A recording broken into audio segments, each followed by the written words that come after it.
जय हिंद दोस्तों। आज के इस वीडियो में हम बात करने वाले हैं अध्यादेश के बारे में, मतलब ऑर्डिनेंस के बारे में।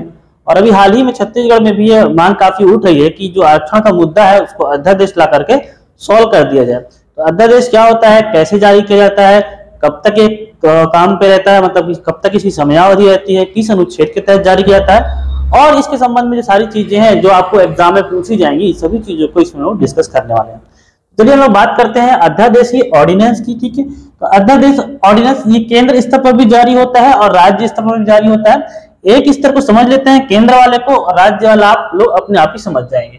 तो केंद्र स्तर पर मैं बात करता हूँ, जारी कौन करता है? जारी करता है राष्ट्रपति। अगर केंद्र की बात मैं कहूंगा तो जारी कौन करेगा? राष्ट्रपति इसको जारी करते हैं।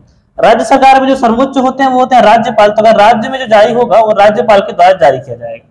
सबसे पहले अगर किसी व्यक्ति को समझाना है कि अध्यादेश होता है क्या साधारण भाषा में, तो इसको आप समझेंगे अध्यादेश एक आदेश होता है जो कि राष्ट्रपति या राज्यपाल के द्वारा जारी किया जाता है, और इसकी शक्ति बिल्कुल उसी प्रकार से होती है जिस प्रकार से संसद के द्वारा या राज्य में विधानसभा के द्वारा बनाए गए किसी कानून की होती है, उतनी शक्ति होती है इस अध्यादेश की। बस ये सिर्फ एक मामले में कम होता है, समय अवधि के मामले में ये कुछ लिमिटेड समय तक ही रहता है। सारी चीजों को हम लोग देखेंगे। अगर आपसे पूछा जाता है कि राष्ट्रपति किस अनुच्छेद के तहत इसको जारी करते हैं, तो याद रखेंगे अनुच्छेद है 123 1 2 3। ठीक है, संविधान में अनुच्छेद 123 में अध्यादेश जारी करने की शक्ति के बारे में प्रावधान किया गया है। और इसी को आगे पीछे कर देंगे तो आपको राज्यपाल का अनुच्छेद मिल जाएगा। अगर राज्य में अध्यादेश लाना है तो इसको 213 करना पड़ेगा, तो आपको ये मालूम चल जाएगा कि ये राज्यपाल के द्वारा जारी किया गया। अनुच्छेद 213 के तहत राज्यपाल राज्य के विषयों पर अध्यादेश जारी कर सकता है। अगर आपसे पूछा जाता है कि ये किस प्रकार की शक्ति है, तो ये राष्ट्रपति की शक्ति का प्रकार देखा जाएगा तो ये प्रश्न पूछा गया है, ये विधायी शक्ति है। किसकी शक्ति है? ये विधायी शक्ति है। राष्ट्रपति के पास बहुत सारी शक्तियां होती हैं, जो प्रधानमंत्री या मंत्री जो मंडल होता है उसकी सिफारिश पर राष्ट्रपति उनका उपयोग करता है। तो एक न्यायिक शक्ति भी होती है, कार्यकारी शक्तियां भी होती हैं। ठीक है, और उसी प्रकार एक विधायी शक्ति होती है। तो अगर अध्यादेश को पूछा जाता है किस प्रकार की शक्ति, एक विधायी शक्ति है। ठीक है, तो राज्यपाल की भी एक विधायी शक्ति ही रहने वाली है। अगर पूछा जाता है कि ये जो अध्यादेश का प्रावधान है ये कहां से लिया गया है, कहां से ये लिया गया है, तो मैं आप लोग को बता दूं, जैसे कि मौलिक अधिकार है वो अमेरिका से लिया गया है। ठीक है, एकल नागरिकता है वो ब्रिटेन से लिया गया है। इस प्रकार ये चीजें हैं। तो अध्यादेश की बात करता हूं तो भारत शासन अधिनियम 1935 से ही लिया गया है। ठीक है, 1935 से ही अध्यादेश का प्रावधान लिया गया, क्योंकि जो पहले गवर्नर जनरल और वायसराय होते थे भारत में, वो लोग भी अध्यादेश जारी करते थे किसी न किसी विषय पर। तो अब मैं बात करता हूं ये अध्यादेश, आप लोग समझ गए होंगे ये कब जारी किया जाता है, कब जारी करना पड़ता है। तो जब भी राष्ट्रपति के समक्ष या राज्यपाल के समक्ष कुछ ऐसी परिस्थितियां आ जाती हैं कि जिस समय पर संसद का, केंद्र में संसद का या राज्य में राज्य विधानसभा का सत्र नहीं चल रहा होता है, मतलब कि विधायिका, मतलब कि जो संसद है या सांसद हैं वो संसद में नहीं बैठे हुए, लोकसभा और राज्यसभा का सत्र नहीं चल रहा होता है, या इनमें से कोई एक भी सत्र, ठीक है, या तो लोकसभा चल रही है राज्यसभा ना चल रही हो, सत्र नहीं चलने पर ही इसको इसके द्वारा राष्ट्रपति के द्वारा या राज्यपाल के द्वारा जारी किया जाएगा, अन्यथा यह जारी नहीं किया जाएगा।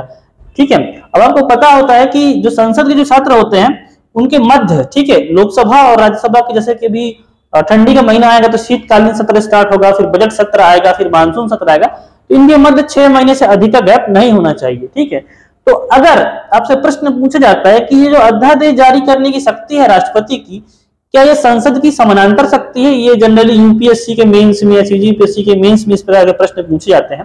ठीक है, तो ये समानांतर शक्ति नहीं है। कहने का मतलब ये है कि अगर संसद का सत्र चल रहा हो और राष्ट्रपति के पास कैसा भी विषय आ जाए अचानक से, तो भी राष्ट्रपति कभी भी अध्यादेश जारी नहीं करेगा। ठीक है, तो ये आपको बात समझ में आ गई होगी। अब आगे बात करते हैं विषय क्या क्या विषय होने चाहिए संसद अध्यादेश जारी करने के लिए। ऐसा नहीं है कि राष्ट्रपति कुछ भी मन किया तो कल वो किसी भी बारे में बोल दे कि नहीं ये आज से ये नियम लागू कर दिया जाएगा, ऐसा नहीं होता है। ठीक है, तो कुछ कुछ इसके विषय रहते हैं। उन सभी विषयों पर राष्ट्रपति अध्यादेश जारी कर सकता है जिन विषयों पर संसद कानून बना सकती है। ठीक है, संसद जिन जिन विषयों पर कानून बना सकती है उन सभी विषयों पर राष्ट्रपति अध्यादेश जारी कर सकता है। संसद कानून बनाती है, जिन जिन विषयों पर संसद कानून बनाती है उन विषयों पर राष्ट्रपति अध्यादेश जारी कर सकता है। लेकिन किस पर नहीं जारी कर सकता, यह भी महत्वपूर्ण है।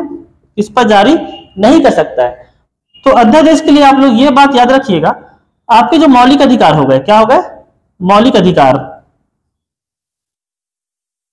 इन पर कभी भी राष्ट्रपति अध्यादेश जारी नहीं करेंगे। वो कोई भी अध्यादेश जारी करके या मतलब कोई ऑर्डिनेंस जारी करके ऐसा नहीं कर सकते कि आपसे कोई अधिकार छीन लिया जाए, खासकर आपके मौलिक अधिकार की बात हो रही है। दूसरा एक चीज और आप लोग याद रखेंगे, पहला पॉइंट ही रखता हूं नहीं में आप सेकंड पॉइंट याद रखेंगे, राज्य के लिए अलग से जब राज्यपाल को अधिकार दिए गए हैं अध्यादेश जारी करने के लिए, तो सामान्य परिस्थितियों में जो राष्ट्रपति है वो राज्य सूची के विषय पर अध्यादेश जारी नहीं करेंगे, राज्य सूची के विषय पर अध्यादेश जारी नहीं करेंगे सामान्य परिस्थितियों में। मतलब ऐसा नहीं है कि जैसे केंद्र शासित प्रदेश है वहां पे कर सकते हैं, और अगर किसी राज्य में विधानसभा नहीं है, मतलब वहां पे सरकार भंग है और राष्ट्रपति शासन चल रहा है, तो उस कंडीशन में भी जो राष्ट्रपति हो राज्य सूची के विषय में भी अध्यादेश जारी कर सकते हैं। तीसरा एक महत्वपूर्ण विषय मैं आप लोग को और बता दूं कि संविधान के संशोधन पर, संविधान संशोधन अनुच्छेद 368 संविधान संशोधन का अनुच्छेद है, और जो मौलिक अधिकार है वो अनुच्छेद 12 से लेकर 35 तक में दिए गए हैं।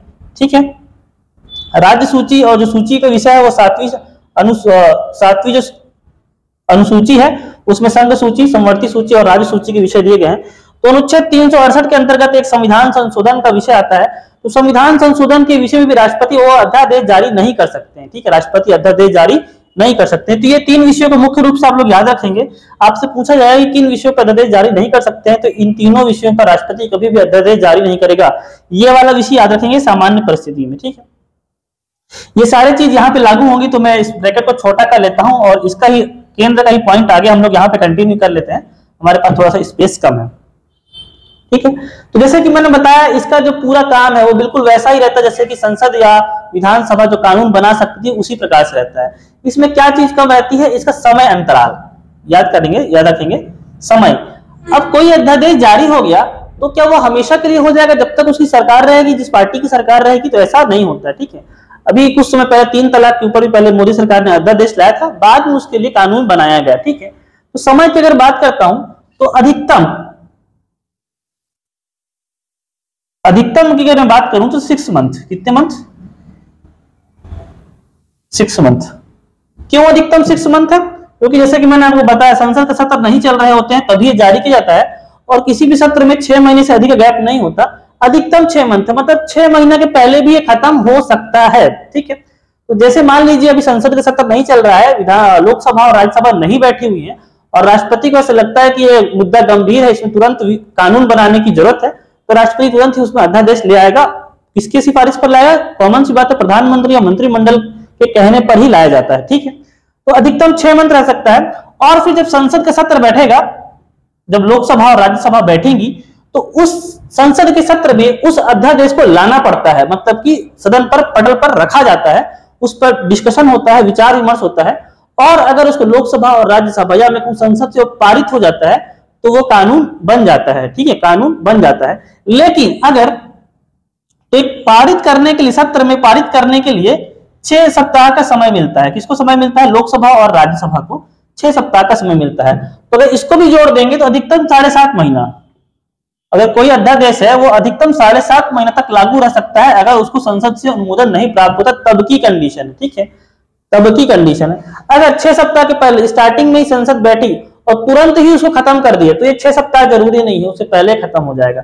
अधिकतम 6 महीना है। मान लीजिए अभी नवंबर का समय चल रहा है, नवंबर में अध्यादेश लाया और दिसंबर मतलब कि अगले महीने ही मानसून सत्र, शीतकालीन सत्र स्टार्ट हो गया संसद का, तो हो सकता है संसद का जो सत्र बैठा जाए तो उसमें अध्यादेश को खत्म कर दिया जाए, निर्मूलन कर दिया जाए। ठीक है, उसको नहीं स्वीकृत किया जाए, तो हो सकता है अध्यादेश की अवधि सिर्फ 1 महीना हो, ऐसा भी हो सकता है। ठीक है, यहां तक आप लोग सारी चीजें समझ गए होंगे। अब मैं दोस्तों एक बात और बात करता हूं कि आपातकाल जो अनुच्छेद 352 वगैरह है, 352 ये है, 356 और 360, जो आप लोग अध्यादेश पढ़ रहे हैं इसका आपातकाल से कोई संबंध नहीं है। ठीक है, आपातकाल चल रहा हो या ना चल रहा हो उससे इसका कोई संबंध नहीं है, ये अलग चीज है। कोई लोग सोचते हैं कि जो आपातकाल चलता है तभी इसको लागू किया जाता है, ऐसा नहीं है। आपातकाल हो या ना हो इससे अध्यादेश का कोई संबंध नहीं है, ये बात आप लोग याद रखेंगे। ठीक है, आगे की बात करता हूं, ये वापस कब होता है, वापस अध्यादेश वापस कब लिया जा सकता है, ये बहुत ही सरल है।